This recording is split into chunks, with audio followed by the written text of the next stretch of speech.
Okay, here's a little tip on Resident Evil 4 Remake. This tip I'm about to show you works on the demo, but also works in the main game as well. I do have the game, but I'm just practicing on the demo before I do a proper playthrough. But I'll show this demo. Now, what's going to happen is that after you trick that dead police officer, you're going to hear a door open, and then this creature guy is gonna come after you. Now, what I found is that it's better to kind of dodge him because if you shoot, because you start off with 10 bullets, and even if you shoot the guy, you get left with nothing. So I'll show you I'll show you what I mean. So you come to about here, and then you should see the guy there, and if you run, and then you can dodge straight past him, so you save your bullets.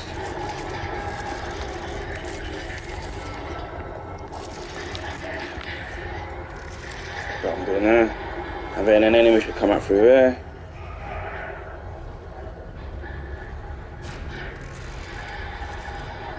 And then there will be a herb here. If you move too quickly from that point there, the guy can throw an axe at you, so you have to be careful of that. Right, we'll skip this cutscene. And then the next tip I'm going to show you is the crows. There's actually 2 of them, but I'm not quick enough to get both of them. Well, I won't be able to, but I've done it before. But because of the firing rate on the actual pistol, it's pretty slow, so you can't actually get it. But if you shoot the actual crows, they do leave you stuff. Sometimes they leave you money, sometimes they leave you gunpowder. So if you look very carefully, if you can see, if you creep along, they can't actually hear you. But I'll use my pistol to show you. You can actually see one is there, and there should be another one there. But I can normally only get one of them, so it depends on what they leave you. Preferably, I hope it's gunpowder. So once it crosshairs like that, you know you've targeted the black crow. See, one of us already gone away. So it depends on what it leaves you. So it's left me 1 gunpowder, which is great. And obviously this barrel always has handgun ammo. So I'm reloading it. See, if this being a demo, you can't save. Again, this tactic works. Another gunpowder on the main game itself. Go through this door here, and then what we'll see is that we should sit there and see 2 more crows. So you'll see 1 there and 1 there. Now there is a trick that I've seen somebody do, a YouTuber called Major Slack, where what you can do is if you shoot this one and then aim quickly right here, you can actually shoot it while it's flying away. But I've only ever done it once, so we'll give it a go.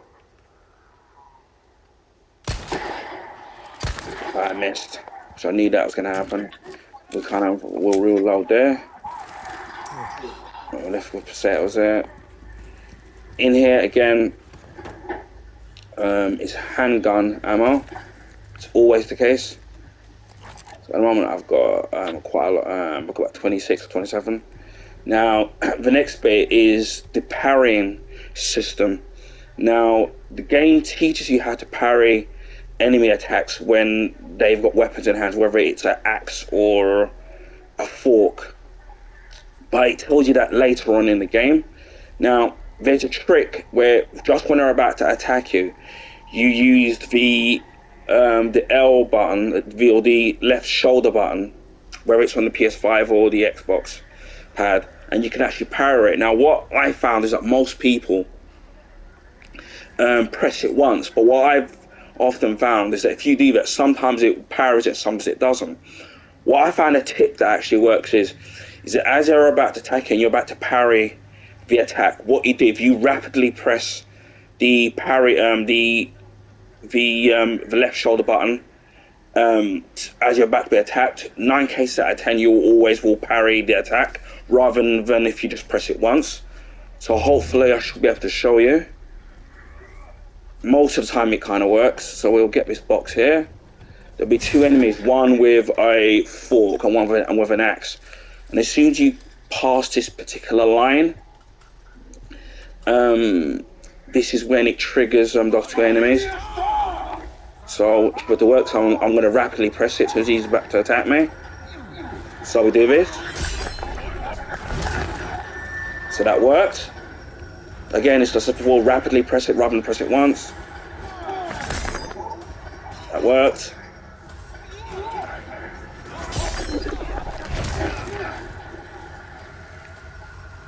So I've got rid of him. That's worked again. Rapidly press it. Don't know why he's not dying.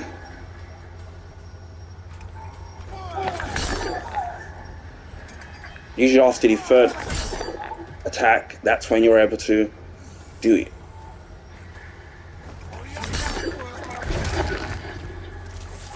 And then you can just stab him with you without even taking a hit. So that's got rid of him. There's going to be another enemy inside of a hut. Now, if you keep to the left, because there's actually a bear trap here, which you can actually whack it with your with your knife, and it does no damage. Now, bearing in mind that every time you're parrying a attack, you're damaging your actual sword. Do it again.